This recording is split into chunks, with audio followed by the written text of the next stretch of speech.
So WrestleMania 41 has officially gone nuts. When I say nuts, I mean it in two different ways. This is the power of the word nuts. It can have different meanings. And we will start with the Randy Orton stuff. Now, WWE could not have accounted for this. It is nobody's fault. And mostly it reminds you that wrestling isn't that important, or at least it's the most important of the least important things. It sounds like Kevin Owens has a very serious neck injury. He's going to have surgery. We probably won't see him until after next year's WrestleMania, although let's hope he has some sort of John Cena recovery. And that's the real stuff. That's the kind of stuff we should always keep first and foremost at the front of our minds, because it's just horrible. And can you imagine what the real life Kevin Steen is going through right now? I presume that's his real name. That was his name on the indies. But it must be horrible, and he clearly respects Randy Orton. So to not be able to get that match at WrestleMania, they absolutely had the chance of stealing the show because they had a good build, they had a good long-term story, and Kevin Owens and Randy Orton are just great, and kind of ties into the Charlotte Flair, Tiffany Stratton stuff that I will talk upon later. People have just gone way over the line with this, and we've stopped criticizing characters and we're just insulting human beings. And there's never a need for that because, again, using Kevin Owens as an example, we never know what people are going on behind the cameras or behind the scenes. So sure, be as critical and be as disappointed or upset or hate whatever you want to hate, but just make sure you're talking about the stuff on the TV. I mean, you can do whatever you want. Who am I to tell you that? It just irks me the wrong way. But the point is, Randy Orton comes out at the start of SmackDown. It sounds like we're going to do Nick Aldis versus Randy Orton. Like they actually talk about it. Nick says, I busted my ass for 20 years to get here, when we totally went in a different direction. Now, I think the plus to all this is that WWE must have sown the seeds, or at least had it planned, that Nick Aldis and Randy Orton are going to have a match. It goes back to all the RKOs that Randy has given him. And I assume they're planning it for a UK show at some point, be that a SummerSlam, maybe even a WrestleMania, although I doubt that's going to be anytime soon. And if that is sort of, close to happening, then hitting the pause button here is fine, and using the situation to kind of add a few more seeds in there is also fine, probably because it would just come across better. But it was totally bizarre, because they were almost getting at it, and Randy Orton even made a Mickie James reference. Mickie James is the real-life wife of Nick Aldis, which is very strange. If you didn't know that, you'd be like, why the hell is he talking about Mickie James?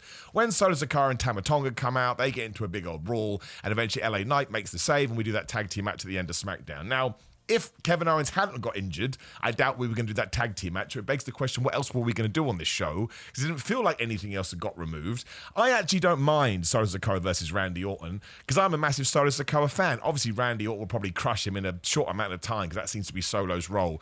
But he's very funny.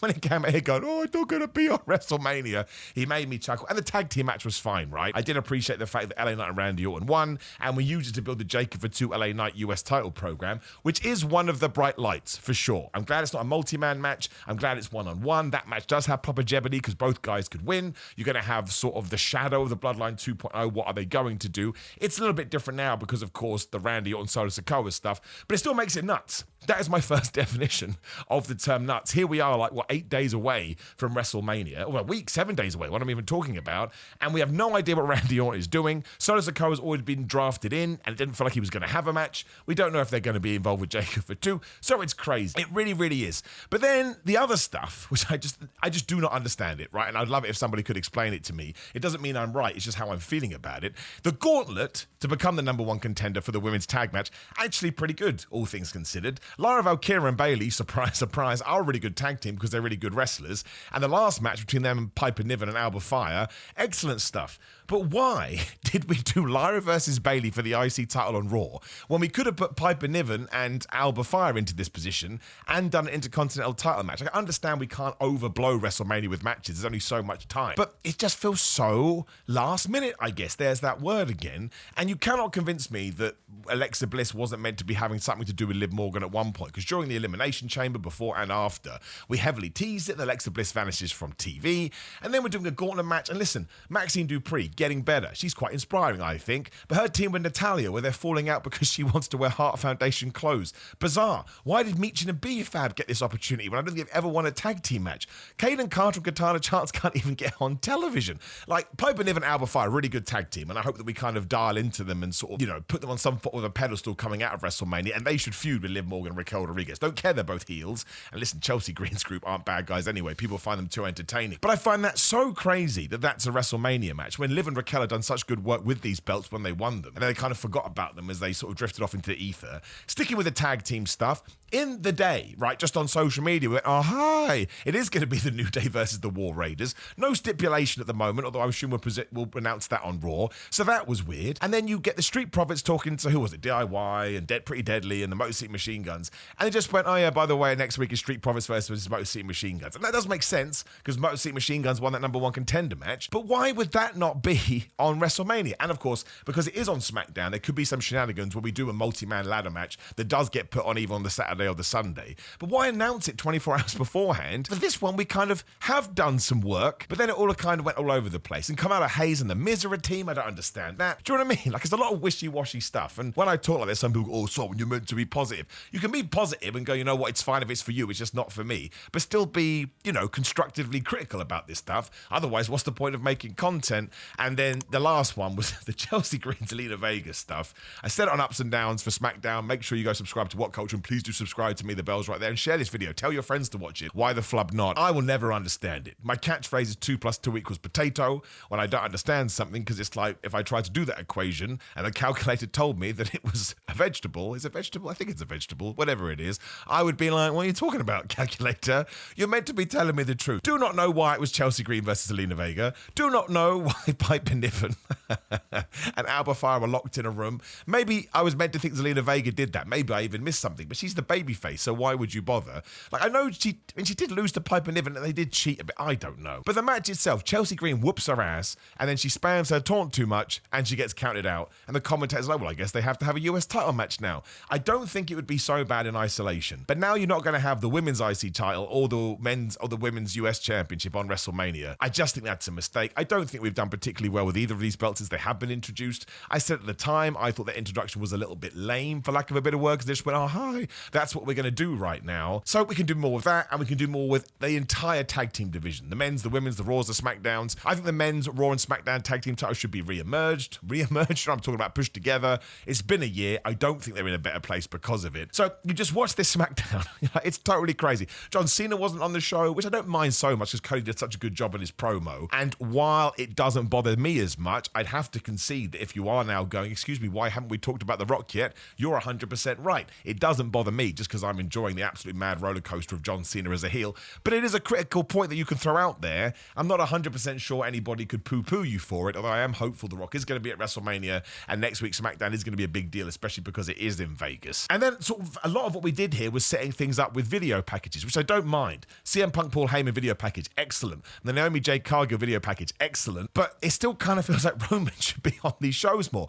Like CM Punk had his moment last week. Seth Rollins then had his moment on Raw. So I kind of felt like Roman needed to be on this show. And I understand that's part of his contract. And listen, in terms of the real life Joe Anoa'i, I believe his legit name is, if you can get that time off, make that bag, more power to you. But from a story point of view, I do think he needs to have featured just a little bit more, because I was desperate to hear what he was going to say. Last week, your wise man, your #1 guy, as the Joker used to say, he just kind of turned his back on you. In normal wrestling storytelling, you would get the fallout to that. And I get we're going to do it in a week's time, but I wanted it on this show, right? It's like sometimes you have a pay-per-view and you wait a little bit longer than you should for some fallout from a story, and it just feels a little bit too long because we have so much wrestling content that is, what is new becomes old so damn fast. So the WrestleMania 41 build is just weird, and a lot of it has begun sort of lackluster, and then they found their feet. Like, even though I just made that criticism about the Punk stuff, CM Punk versus Roman Reigns and Seth Rollins is absolutely leveled up. Cody versus John Cena is always going to be great to me because it's such a crazy, crazy thing. But I know a lot of people had a problem with the Jey Uso and Gunther stuff until this Raw when we got it back on track. And again,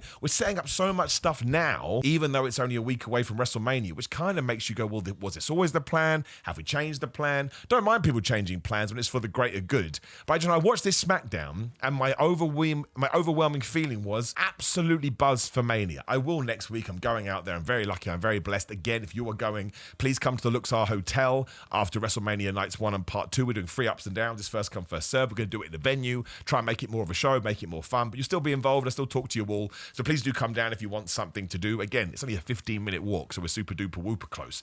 And by that point, of course, I'll be over the moon and having a good time. But just trying to sort of take it from a television point of view, an absolute madhouse.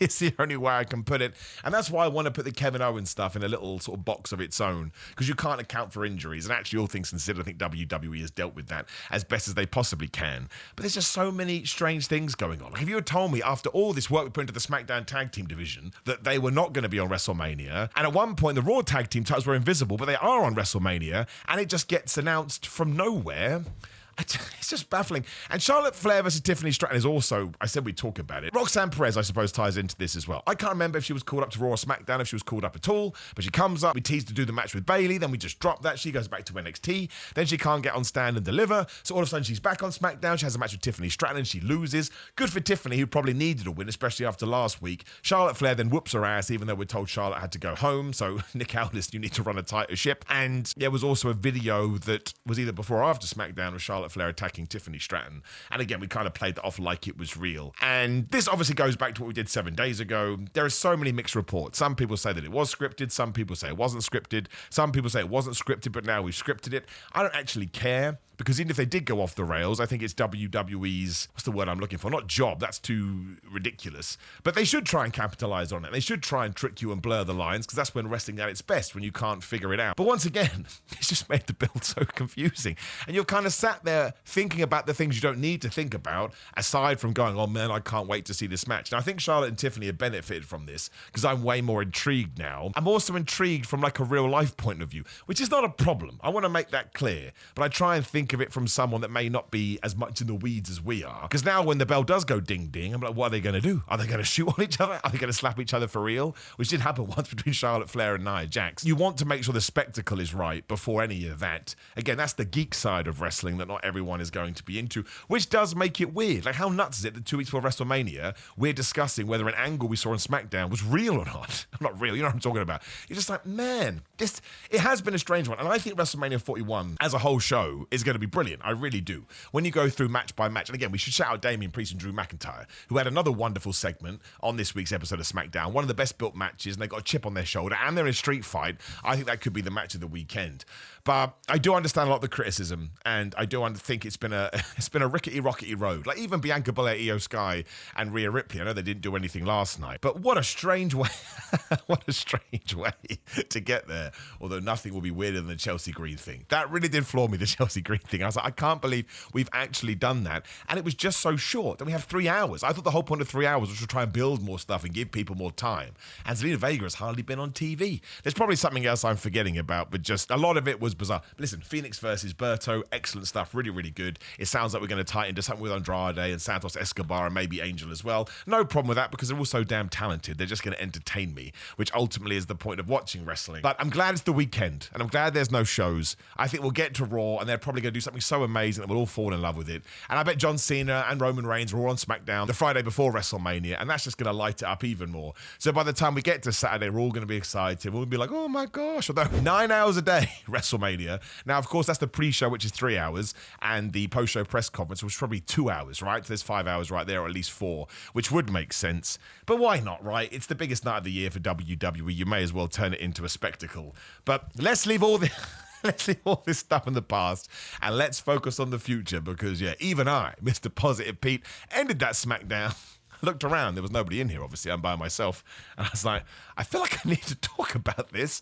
Maybe I've accidentally entered the Phantom Zone. More importantly, though, I need to know what you thought about this, because maybe I'm totally wrong, and maybe I'm not seeing it the way it needs to be seen. Educate me. There's nothing wrong about that, but leave a comment below. Please do hit that subscription button and tell your friends to subscribe as well. Same with the notification bell, especially if you're on mobile. Click the video on the screen, which is your WrestleMania 41 fan predictions. I gave you the power like He-Man, and you answered. Otherwise, just interact as much as possible. And also, if you go to grillermind.com/Simon, use my code Simon, you can get loads of money off supplements right now. They ship worldwide, so if you are trying to get in shape and you want supplements that you can trust, you go to Grill and Mind. I trust me on that. Patreon.com/Simon316, Simon316 on social media, Simon J. Miller on TikTok, Simon Miller on something or other, Patreon, no, Cameo, to get personalized videos. Pro Wrestling Tees, I'm there too, and Big Cartel. It's all in the description down there.